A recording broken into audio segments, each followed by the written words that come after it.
You're listening to Finding Fortitude, a podcast that aims to help former athletes take good care of their minds and bodies through sustainable, evidence-based health habits.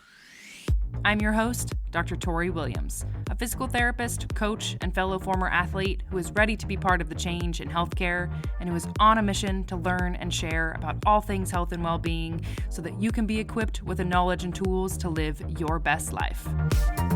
As a reminder, nothing shared on this podcast should be considered medical advice. Let's get started.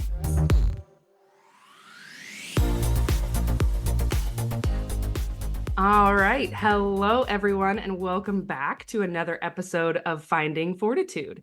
I have a very special guest with me on the podcast today, who I'm so excited for you all to meet. She is my first ever Canadian guest, which means the podcast has officially gone international. Woohoo! I honestly could not think of a better person to kick off our international tour with. My guest today is a physiotherapist, which is basically just a cooler name for a physical therapist, and a business coach who actually helped me start my business from its very early stages back in late 2020, early 2021. And I definitely would not be here where I am today without her. And it really feels kind of like a full circle moment having her here on the podcast. She has so much wisdom to share with us today about mindset as it pertains to healing and recovery, including her own recent healing and recovery journey. So without further ado, welcome to the podcast, Emma Jack.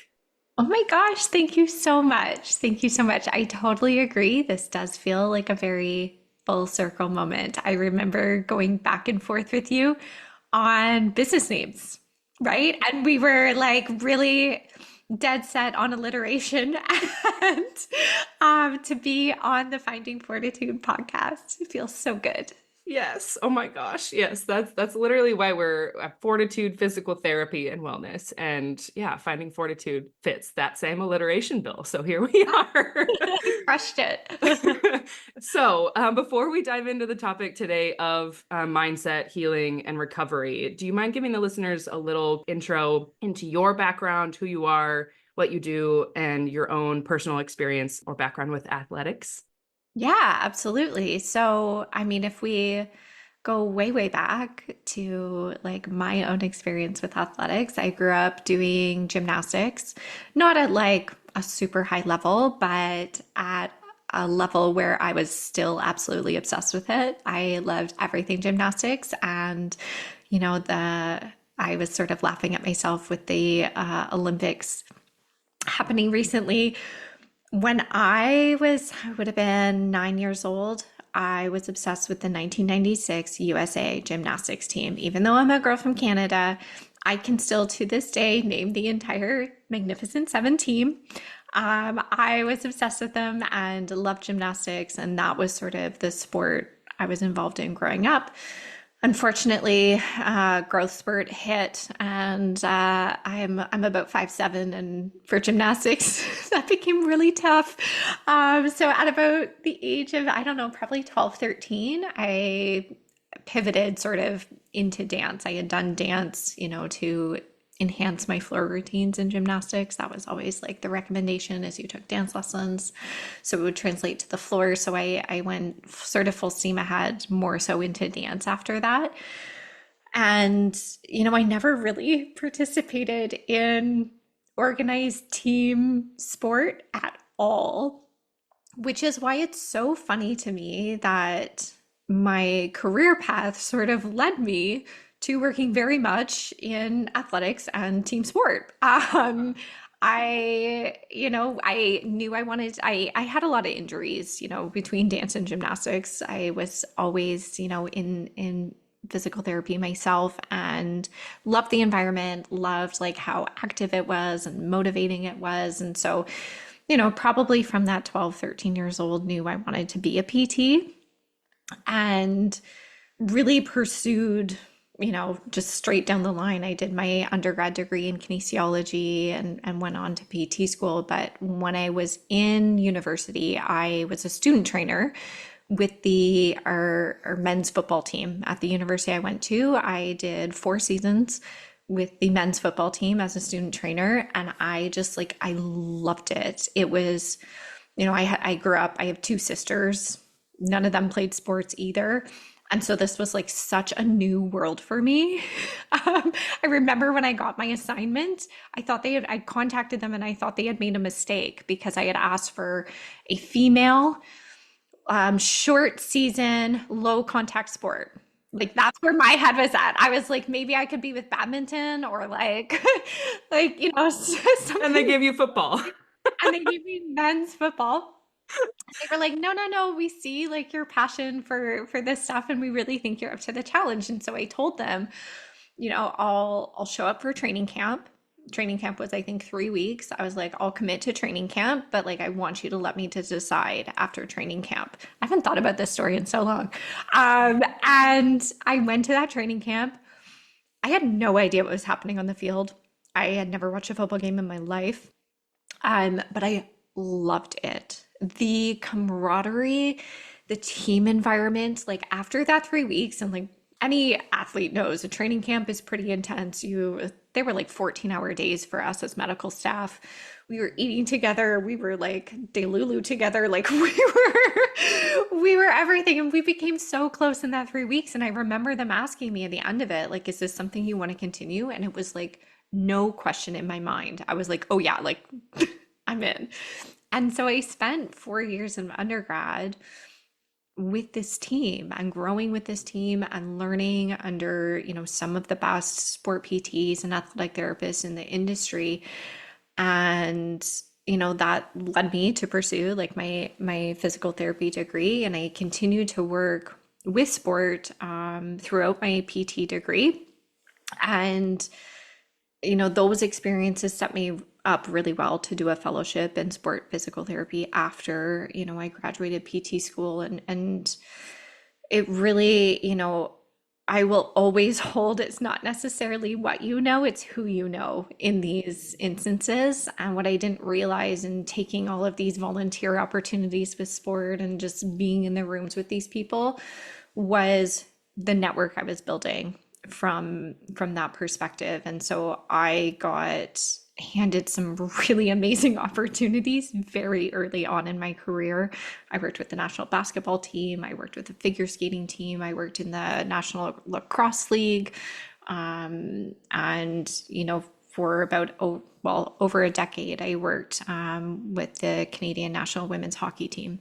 And those experiences, it really was, it's not so much about the actual work, because anybody who's worked in sport knows it's not as glamorous as it might seem, but it's like the connections and the people I met. Like I still, even this morning, I've already, texted with some of the girls from the hockey team and some of the therapy staff from those teams, and we're still so connected and so much like family.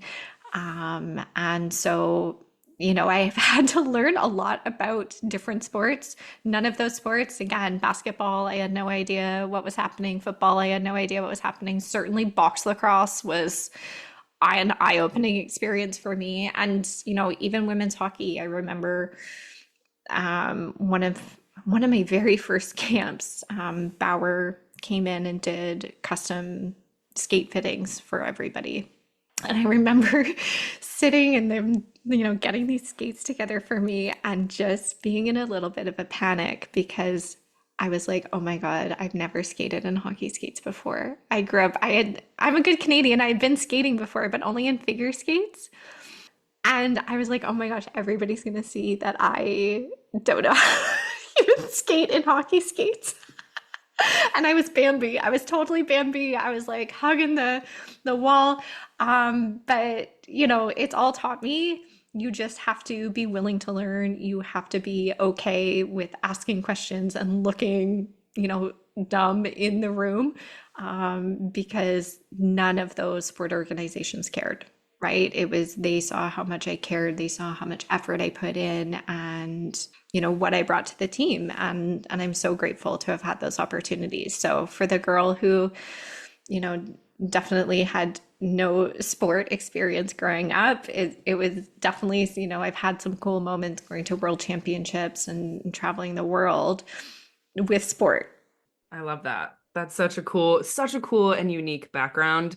You get a totally different experience being the support staff, and you're still so much a part of the team that you still get a lot of that, like you said, the camaraderie and the connection and that kind of magic that comes with team sports. So, Totally. And I always felt like, as, medical staff, I almost feel like I was able to get closer with people in the sense that, I never felt I never felt like I had anything on the line, mm, right? Like I'm not picking the starting lineup. I'm not like I am so neutral. I am so Switzerland.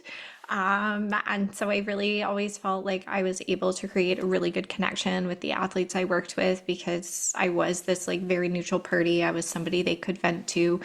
Um, and and yeah, I think it also has benefited me in a way to not be a like crazy super fan of any of these sports that I am involved in because again, I coming into a lot of these opportunities, I didn't know who anybody was. I didn't put anybody on a pedestal or, treat people differently because of who they were. I saw them all as equal because I literally did not know better.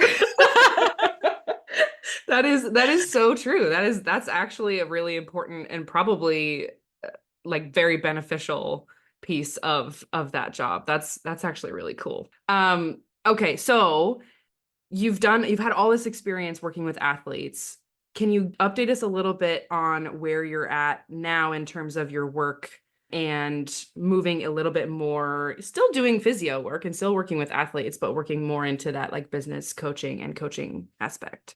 Yeah, so I always say as much as those experiences in sport have been amazing and I'm so grateful for every single one of them and the accomplishments I've had, I definitely can recognize that it was a lot of that stuff and a lot of that work I put in that did lead me to a pretty significant stage of burnout. Sort of the mid 2010s. I'm dating myself there, but I put a lot of energy and effort and even personal time to be away, traveling with sport and making sure I had the skills and the credentials to support athletes the way I wanted to. And it did leave me in a pretty significant stage of burnout for a little bit where I started wondering, is this sustainable? Is this, even profession something I want to do moving forward? And so I did have to take some time away and figure out, what was going to be sustainable and how I could make this profession work for me without, you know, I missed so many of my friends' weddings, being away with sport. It's weekends, it's nights, it's, when I would travel with hockey, that was 6 weeks at a time. And so I really had to just, recheck my priorities and what I wanted this to be. Because as much as all of that stuff, again, I'm very proud of, it was always stuff I love to tell people at dinner parties I did, but I didn't necessarily always love it in the moment, and in my day to day. So ultimately, that process had me take a little bit of a step back from being, the therapist traveling all the time with teams. And today I'm so grateful that I've found a way to continue working with many of those athletes, but not where it takes away from my own personal life as well. So I still do treat, especially some of the hockey athletes, when they're home and, kind of out of season. But it was also that process of taking a step back where I created sort of the career that I wanted and started sharing my journey and my process on social media and through a blog. And what I really found is me sharing my story. There were so many other healthcare professionals that were like, oh my gosh, me too. I'm burnt out. I'm questioning if I want to continue doing this. You look like everybody was like, you look like you're happy now. What did you do? Yep. And so I never set out to start a coaching practice at all, but I did get a lot of PTs, chiros, osteos reaching out to me. And, you know, from that place of service, I just wanted to help them too, because I had seen, what doing some introspection and figuring out more about myself did for me and my practice. And now that's almost, beyond the athletes that I continue to see, that's almost exclusively what I do, is work with other healthcare practitioners, helping them figure out their North Star to how they want to show up in their careers, but also in their lives. Yeah. And of course, that's how I found you. was was Yeah. relating to your story on Instagram, and really found you at a time where I was going through a similar burnout phase and was considering either leaving the profession or needing to make a major change. And that was very concerning, only being less than 2 years out from grad school. And so that was a hard time, but being able to see you talk so openly about it and talk about how there's so much more than the confines that we're taught are like, this is physical therapy. Yeah. And that you can actually really expand upon that and provide really great service while also taking care of yourself. Yeah. And I think that that was a really key lesson for me, and why I really clung to you and your message and decided to work with you. So yeah, thank you for sharing that. Now, shifting gears just a little bit, you are obviously someone who has experience on the topic of healing and recovery from the perspective of physio, but you also recently experienced and are still experiencing kind of your own healing and recovery journey. Do you mind talking a little bit about that for the listeners and what that's been like for you?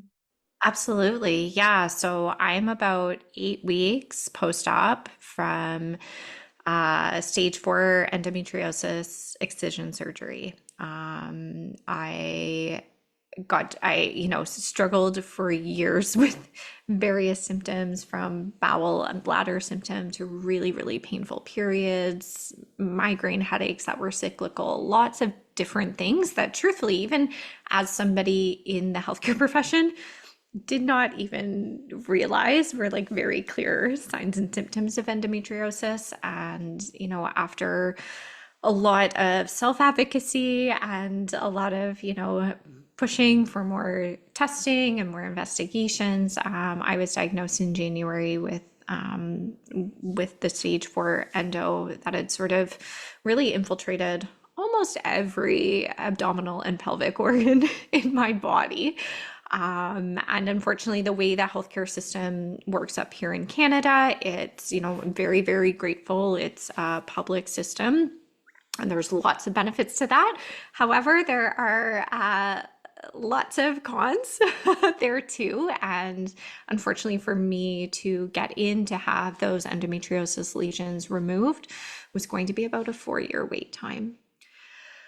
4 years that I didn't have. I was in so much pain, and it was quite disabling. And so was able to go to the US for surgery. I'm very grateful to have that. That's definitely a privileged position to be in, to be able to go to the US and pay for surgery out of pocket. But had that surgery in June, and without a doubt, it has been one of the most humbling recovery journeys I've ever had. I have had some orthopedic issues, from, early teenager to, in my 20s. I've had lots of ankle and hip issues, but this without a doubt has really been quite humbling, and a reminder of, how the body does. It does take time. It takes time. And I think, I, for some reason, as a physical therapist, I thought that my body would just heal faster. Like, I was like, yes, you're telling me 6 months, but like I'll be able to do it in 4 weeks. Like, Uh-huh. I don't know what switch we're missing in our brains, but I have to say that, the first, especially 6 weeks, even walking, like walking was just not only painful, but also just hard. Like I was so weak and yeah, it really did a number on me. It was very major surgery, and I think, it was done laparoscopically, meaning I didn't have, a big massive incision on my abdomen. And, as I've been reflecting on it, it's almost like because I didn't have the external scars, I didn't have like this massive scar. I think that also made me think that what had happened on the inside was not that invasive or intense, Mm. which is absolutely not true. Mhm. But so yeah, I have, had to work really hard to get to the point that I'm at today, which is I would say is probably about 60, probably like 60%. And I'm working with a physical therapist myself. And, I joked with her the other day. I'm like, doing this stuff every day really sucks. It really sucks. There are a lot of days I don't want to do my physio. Uh-huh. Uh-huh. And like the time and energy I've had to put in has been major. I am putting in minimally 60 minutes every single day, which, you know, doesn't maybe to everybody sound like a lot, but in your day, yeah, that's a big portion. So Mhm. Yep. um, it's been kind of a funny thing of like recognizing,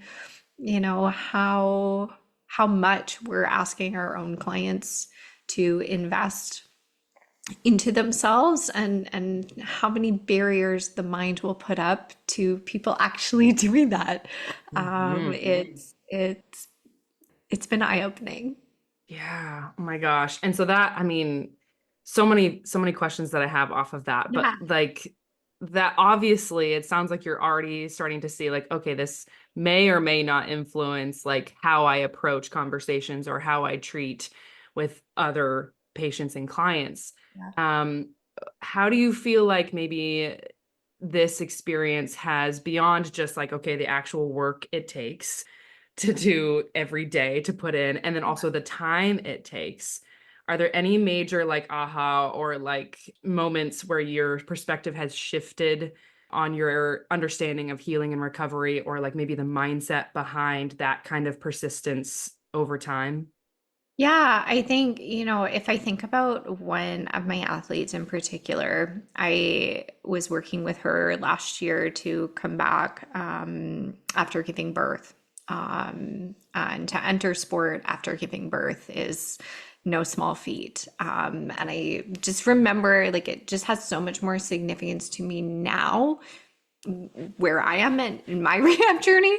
But I remember just her extreme frustration with feeling like it wasn't going fast enough. Hmm.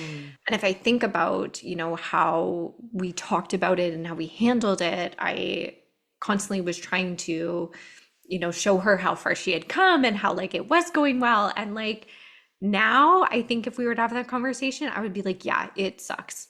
Hmm. I wouldn't try and make it better or have her see the bright side of it. I think sometimes like it can just suck. You can just be frustrated and mad and angry that it's not moving quicker. And like that's totally valid and fair.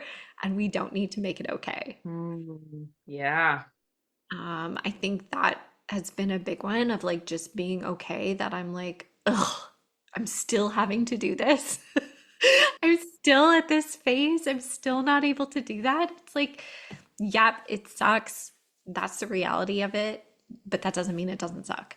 Hmm. And so like letting it be okay to be in the suck a little bit more, I think that is almost more validating than trying to, not that I think I was maybe being like toxically positive with Yeah. her, but I think just being with her in that, yep, this is frustrating and we both want it to go faster rather than trying to make it seem like it was fine. Yeah, that makes a lot of sense. And I can see how there would be kind of a little bit of a balance of, at least from a provider's perspective, trying to offer support and encouragement, but also allowing space Yeah, for it to suck, and to really 100%. validate those. Yeah, those feelings. Yeah. Yeah, I think that feels very important now. Because Mhm. I can tell you, had somebody 2 weeks ago been like, it's okay, look how far you've come. I would have been like, shut up. Please stuff it while I just sit in my feelings. That's so true. Oh my gosh. And that's something like I'm just thinking back to like when I went through mental health therapy semi Yeah. recently. And like that was actually probably one of the most validating things is when my therapist said, yeah, that makes sense. You feel that way. Hmm. And that was it. Like instead of trying to fix the way I was feeling, it was like, yeah, that makes sense.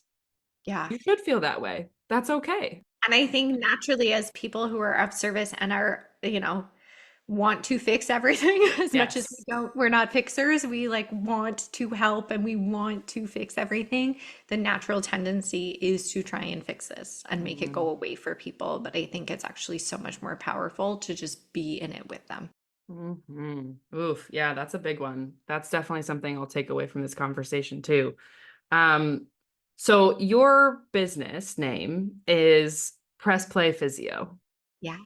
I've heard you talk about in the past kind of the importance of also being able to listen inward and know when to press pause instead of Mhm. pressing play. Has this experience kind of added more layers to that for you, or maybe changed how you feel about your business name? Yeah, so I mean, press play came out of my burnout experience, right?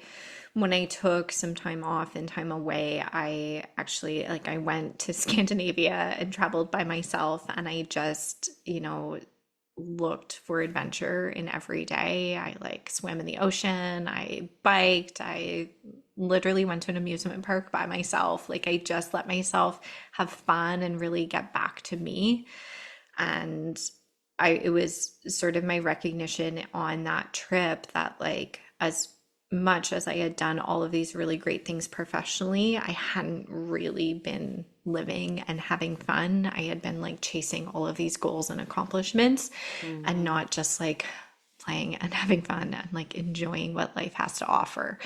And, I saw that in many different aspects, just with people I was working with in clinical practice, and so I wanted to use that as sort of this pillar within my business, not only for how I operated in my practice and in my life, as a reminder of like play and fun is so important, but also offer that forward to the people I encountered within my business. This important reminder, because it's so easy these days to just get sucked into the day to day of work and busyness and all of that. And so I've always loved that I have that reminder like front and center, literally everywhere within my business. And I think the pause aspect, if you think about, if I mean, we don't have like CD players anymore, but if you think about like on Spotify, right, the pause and play button are together. Yes. Yes. And I think that's like such important symbolism, is like, yes, play, and we very much need to pause. And sometimes, we need to pause in order to have the energy, the insight, the capability to play.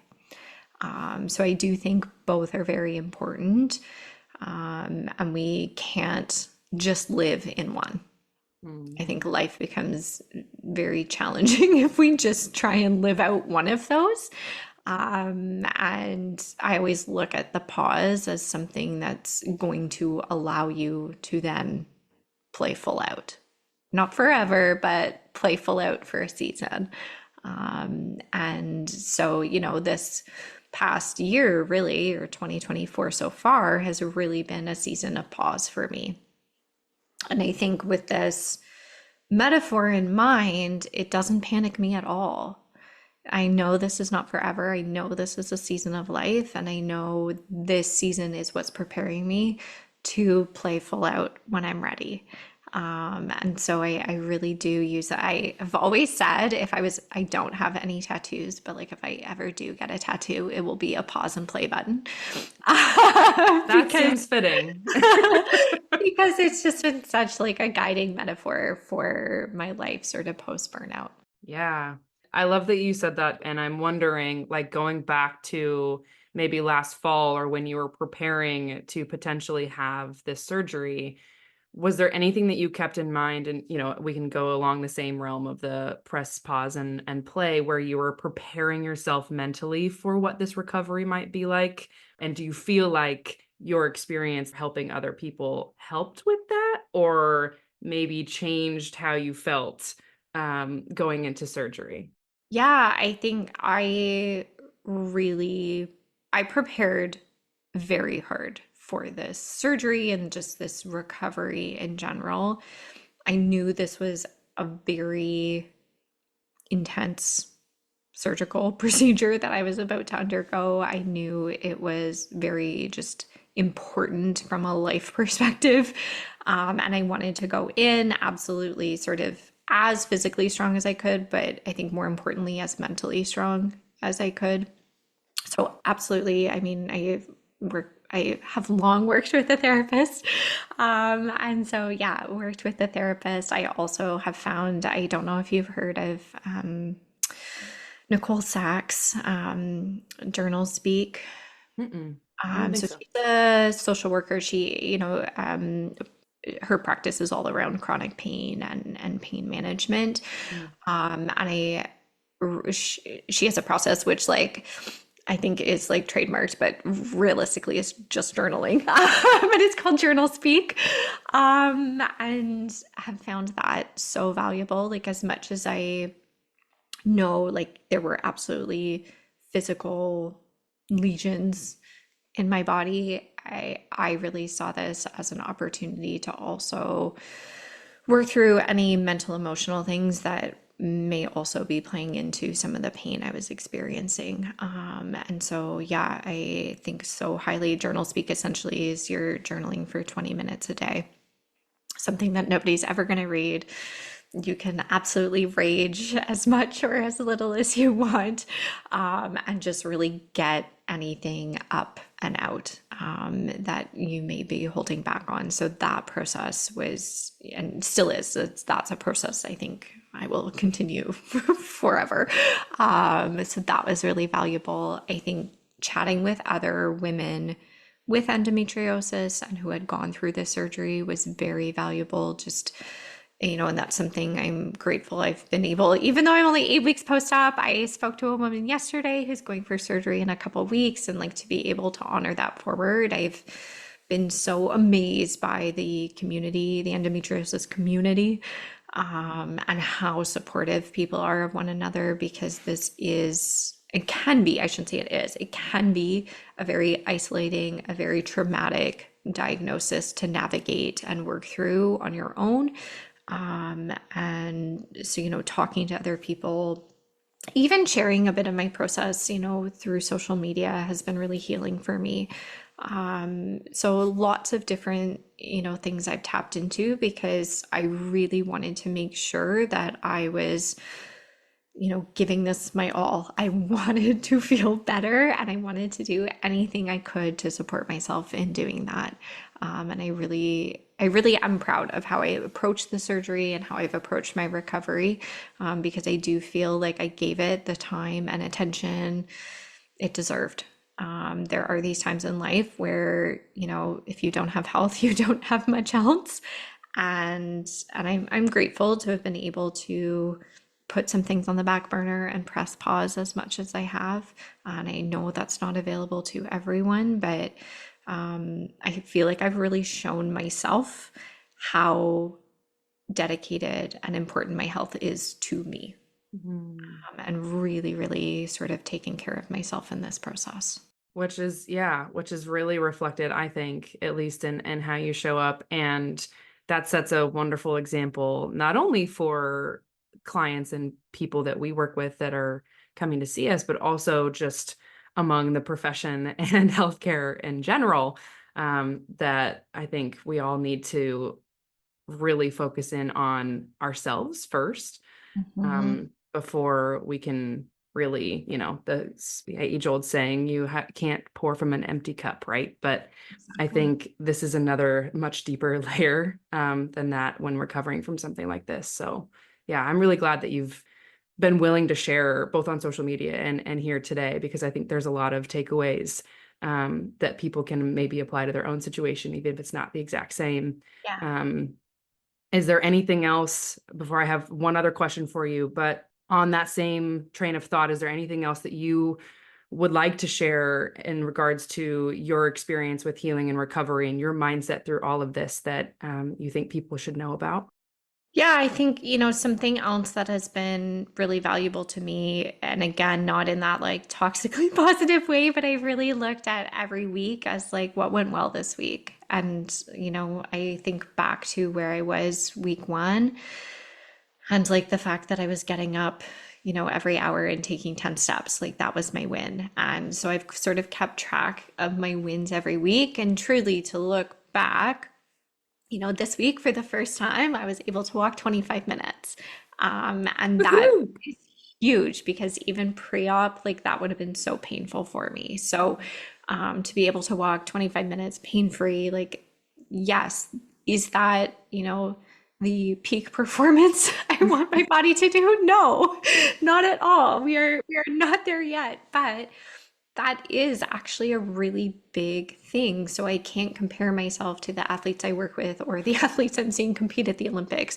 I need to compare me to me, and I Yeah. need to compare me to me week to week, month to month, not day to day. Day to day, there's too much variability.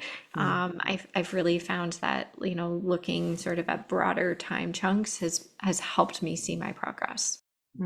Yeah, that's huge. And also, I mean, for all of the former athletes out there too, I know that this is a big thing that I discuss with a lot of my clients is staying zoomed out, but not zooming out so far that you're comparing yourself to, like you said, your previous version of whatever you were able to do. Like that is not going to be helpful. It's just not. And as much as we, can love and appreciate how our body performed and what it did back in that time, you really need to be able to, zoom in enough to where you're comparing yourself to yourself, like you said, from one week to the next or from 1 month to the next, and being more forward, having a more forward sight rather than always looking back and comparing yourself. I think that's a tough thing for um, everybody, myself included.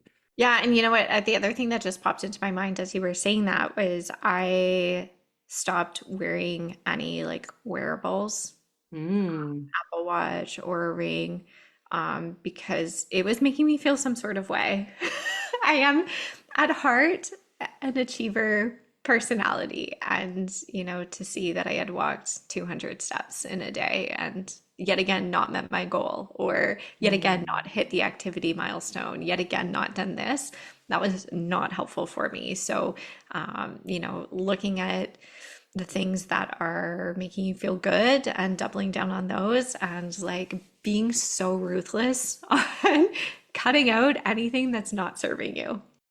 yeah. Does that include, or did that include for you also any sort of changes with regard to social media? Because I know Oh that my that gosh. it can be a Yes. big source, right? For a lot of people of like, oh gosh, look at what they're doing. Look at all that fun stuff. Look at that amazing gymnast, whatever. Yes, that was huge. So February of last year, for the first time, I started my social media account in 2017.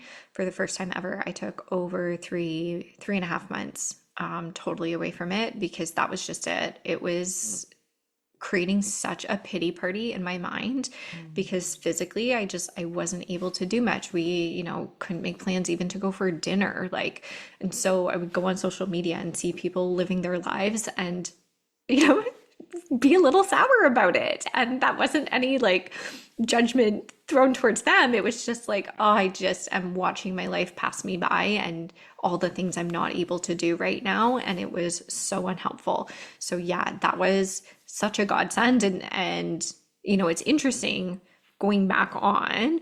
I've sort of come back on with perhaps different parameters around what's serving me, but I've actually found it really motivating in this phase to be seeing other people and what they're doing. And again, I've connected with a lot of people in the endo community, and it actually has felt like a really positive space. Mm. But yes, absolutely. Again, be so cutthroat. Whatever's not serving you, like you need to protect yourself in, phases of healing. So yeah. Yeah. And I know that's hard because there's a lot of like FOMO around like, oh, well, if I'm not on, I'm gonna Yeah. miss whatever. And I mean, of course, like I'm sure I did miss things and I probably did miss opportunities, and my business has not been like growing this year. But that wasn't what this year needed to be. Mhm. Those opportunities, I wasn't going to be able to fulfill them. I was not in a space where that was priority. And I think that's, something that I had to look at is like, what's actually a priority? Is my priority this year building, like doubling my business? Absolutely not. So I really had to look at what was priority and what were the actions that were going to support that priority and show myself and others, hey, this is my priority right now. Yeah. And it goes back, there it is again, to pressing pause in order to press play Yeah, again, right? exactly. Yeah. Yeah, That's great. Okay, so one last question I have for you, and this is something that you shared on Instagram that I just found so important, and I wanted to have the opportunity to share it here. So on Instagram, you, I think, had a question on your stories, and someone asked about something along the lines of how to advocate for yourself when yeah, navigating healthcare, particularly around, maybe when you're navigating a condition that's maybe not well understood by healthcare providers, or maybe you're feeling dismissed by yeah, healthcare providers. And we see this a lot with chronic pain conditions. yeah. What are some of the tips that you would have in how to navigate the healthcare system when dealing with something like that? Yeah, this is, I almost wish I could like go back and give my former self like the same advice because this is truthfully, as much as I've worked in healthcare for almost 2 decades, like this is stuff that I've come to based on my own lived experience of, I was over 10 years trying to get this diagnosis. And so a lot of this is a byproduct of that. And I think there's so much gaslighting and medical trauma that can occur. And honestly, I didn't realize the depths to which with which that had affected me in this process. And so to anybody who feels like they are being dismissed or they are being taken seriously or they're having to fight tooth and nail to get what they need from the healthcare system, like I'm unfortunately you are not alone in this. And there are some things that have worked quite well for me, and I'm like still learning to this day. Even this morning, I had my husband come to an appointment with me, and I he's only come, more recently to my appointments with me, and how valuable it has been to have somebody else in the room. There were so many times that I was sitting in with doctors and experiencing gaslighting, experience like things that have been said to me that are just unfathomable to have been said to anyone. And I just would clam up and not defend myself and feel like I just, needed to get out of there. Like I wasn't gonna fight them on it. I was just like taking it and getting out of there. And to have somebody with you in those appointments, whether it's a family member, a friend, a partner. There's also board certified patient advocates that will show up to appointments with you. You can ask, in any hospital system, most hospital systems will have patient advocates that you can ask to be with you at your appointment. I think having somebody else there, a second set of ears, a second set of eyes, a second brain to ask further questions, remember answers. There were lots of appointments. I think I just sort of went into fight or flight mode and would come out and be like, I don't even know what they, I don't even know what they said. It wasn't what I wanted to hear. I don't even know what the advice was, right? So just having somebody else there, I think is really important. I got into a bit of a habit of making sure that if, a doctor said, no, we're not going to do that, we're not going to test this, to ask, can you make sure to document that you don't think this is needed in my chart. And again, that's something I only implemented over the past year, but the change in demeanor in asking that question and ensuring it was documented that that doctor thought I didn't need that test or that, further investigation, I think is really important. So just making sure that the documentation is on point. I have been medically gaslit in my charts even several times, and so asking that things are documented can change people's tune a little bit, Mm-hmm. and asking further questions like why don't you think that test is necessary? Asking, if not this diagnosis, what else do you think it might be? From there, how are we going to rule in or rule that out? I have found, having a list of questions. I always, before any medical appointment, I'm making a list of my questions in my notes section on my phone. And I am not leaving that office until I have asked those questions and feel like I have adequate answers. And so putting a little bit of time in before your appointment to think about the questions you have, think about what your concerns are, and how you can have those addressed, makes it so much easier. Because again, in the moment you can get flustered, you can feel pressured that your time is up, and I think it is really important that you leave feeling like you have the answers you need. Oh my gosh, yeah. I just think all of that is so, so important and something that's not talked about enough. Yeah. And the amount of people that, I've just worked with in my business and also just in the clinic, um, who have had those types of experiences, it's alarming. And I think a major, major barrier for people getting the care that they need, because do you mind if I share how many times you Yeah. went to Yeah. 7 gynecologists Mhm. before she found one literally today where she lives? And that's not like that's seven gynecologists. That's also three gastroenterologists, a urologist, a ENT, all, and I again, it's not necessarily any one individual's fault. There's, multiple systemic things that are that are at play in not getting these diagnoses. But even if any one of them had taken more time with me, had, pushed for further investigation, had not, immediately just turned to how can we mask this with a pill, if any one of them had the time, space, and capacity to take in my case, I don't think it would have taken well over a decade to get my diagnosis. And so, I don't put any of that on me for this not happening quicker, but I do think some of these questions and a little bit more advocacy, self-advocacy, could have made a difference. And so those are also, lessons I'm taking forward for myself moving forward, but also, will 100% offer forward to patients, and anyone else, who's experiencing this.